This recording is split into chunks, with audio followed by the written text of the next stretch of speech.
What's up YouTube? Musty Hobbit here again, and I'm glad that you stopped by. To those of you who have watched some of my previous videos, you may recall that this one was supposed to be something a little bit different, a little bit special, and unfortunately the item that I was hoping would arrive in the mail has not arrived yet. I'm still expecting it in the next week or so, so we should have an unboxing video the moment that I receive it, because I absolutely cannot wait to open that package. To those of you who are interested in what that might be, please stick around. I welcome a subscription if you are interested. In the meanwhile, I do have some additional pickups. I was rather busy over the past week. I had a couple of things fall into place that I wanted to share with you. Again, for those who were had watched pickup video number 2, I had a trade going on with Frogman Logger, who was getting the RC Pro-Am NES box. I kept the cart and the sleeve, but I sent the box his way since he is interested in collecting everything complete in box if possible. So he sent his half of the trade my way, and they were a couple of Xbox games that he acquired in a garage sale. One of which I have not played before, and one that was an absolute must-find on my list. And he happened to have it, and I jumped all over that. So, the two that he sent my way, first was X-Men Legends 2, Rise of Apocalypse. I have not played this one. I was a big X-Men fan when I was a kid, watching the cartoons on Saturday. Not so much so lately, but I am very interested in taking a look at that. But the one that I absolutely had to have is Star Wars Knights of the Old Republic 2, The Sith Lords. And this was the sequel to the BioWare game, not done by BioWare, contrary to popular belief. And some people would argue, it met or, but didn't necessarily exceed the expectations set by the first game, and kind of taking some interesting approaches to the way that you interact with your own party members. So, absolutely excited to have this, and it's in really good shape and complete. So, I will be taking some time to dive back into both of those games at some point in the near future, and hopefully we'll potentially post some content after refreshing myself on those games. So, some other things that have happened. I am part of the Iowa Retro Gamer Nation. It's probably the one Facebook group that I'm most involved in, and there's a number of people in there that I've had repeated deals with, and I appreciate every bit of negotiation that you guys have been willing to do. You guys are great. One of the guys is local, Tim, and he has provided me with a number of my N64 games. That's a lot of what he looks for in the wild. He happened to come across a pretty large lot. I'm not sure what else was in there, but he dropped me a message and just said, there's some Xbox stuff. I really don't have a need for it, but if you're interested, I would be happy to make a deal for you. So I looked through the things. There were some things that jumped out as ones, games that I wanted toward the collection. I had a couple duplicates. He was willing to work out a good price, which obviously I just won't go into here, but I did want to show you those as well. I will start with the games that are going to go into my collection, then I'll hit on the ones that are duplicates. But we have Kingdom Under Fire, The Crusaders, Kingdom Under Fire Heroes, Namco Museum, and my wife is really going to love this one. There are multiple versions of Pac-Man on here. I introduced her to Pac-Man for the first time this summer at a restaurant in Schaumburg, Illinois called 257. It is at the location of the Woodfield Mall, and it is a Pac-Man themed restaurant and arcade and 16-lane bowling alley on the second floor above a Sears. Check it out if you're in the area. It is incredible. The food is fantastic. The games are pristine. I got to try out the Star Wars Battle Pod there, and that was an experience. So highly recommend it. If you're in the area, go check it out. The next game here, we also have Frogger Beyond. And the next one surprised me, and this is Breeders' Cup World Thoroughbred Championships. And the thing that surprised me most is right down here. And that says Bethesda Softworks. For those of you who are active in the, disc-based game play, the Bethesda group is known most for the more recent Fallout games, the Elder Scrolls games, and I found it bizarre that they have a horse racing game. I do know that on the Xbox they also have a couple of drag racing games, and one of those I do have. So part of me really wonders what level of trying out the horse physics on this led us to things like horse armor. So in this case, again, kind of a strange one. I don't know how much I will play it, but the fact that it is a Bethesda game is actually quite surprising. A few others that didn't have cases, but I happen to have a few extras. We have Freaky Flyers. We have Cell Damage. And we have Medal of Honor European Assault.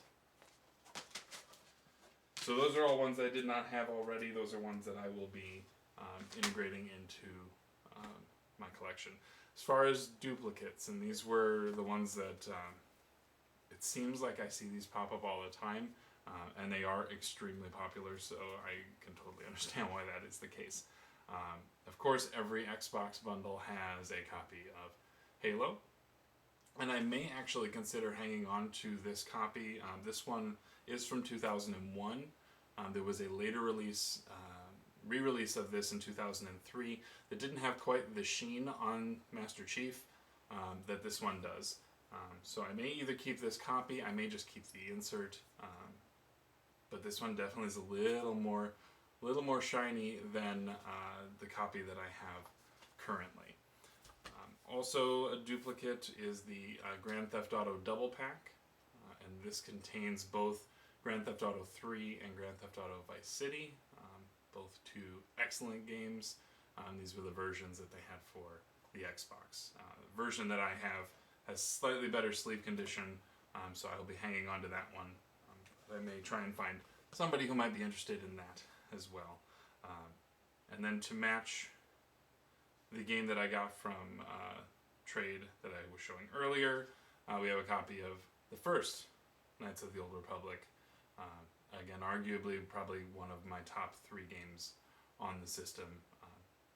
Absolutely adore this game. So happy to have another copy. Hopefully somebody who is interested will come along and be happy to take that off my hands. The other thing I'd mentioned to Tim lately was that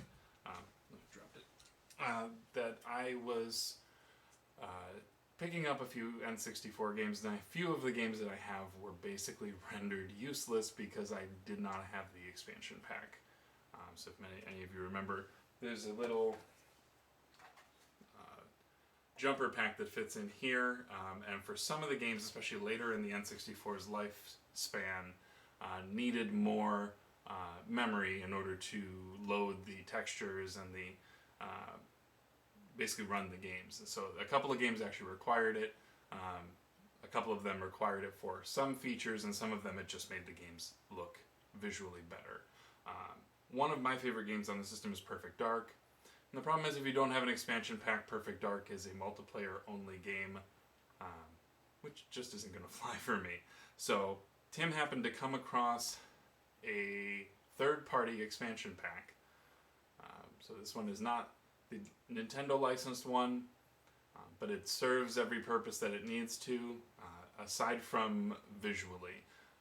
Most of the time, and with the normal expansion pack, it's supposed to fit in flush, and there's a little cover that goes over this spot here. Well, this drops in and just sits right on top and is just glaring saying, ooh, look at me, I'm an expansion pack. For now it'll work, and it does work. I was able to play through some of those games that I have that just aren't playable without that expansion pack. So, Tim, thank you. I appreciate it, and again, thanks for looking out on the Xbox stuff. I'm always in the market when I'm looking for things like that. And speaking of being in the market, the other thing that I do tend to do is try to hit Goodwill once or twice a week. I have one on my way to work. There's also a Stuff Etc. that's nearby my work.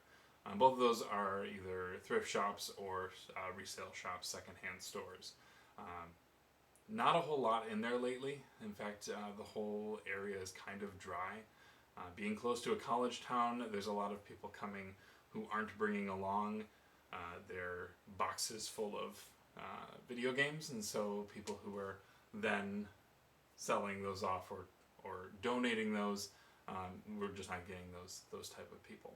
But happened to go in on a whim. I found a couple things and I just jumped on them immediately. The first of which is a Super Game Boy, which I did not have, and it's in really good condition. Label on the back is almost pristine. Only complaint with this is that the spot that I have my Super Nintendo is about an inch too short for this to comfortably play in there, so I'm going to have to move the system out if I'm going to use this, but very happy to have it. It is definitely going to be a mainstay for me.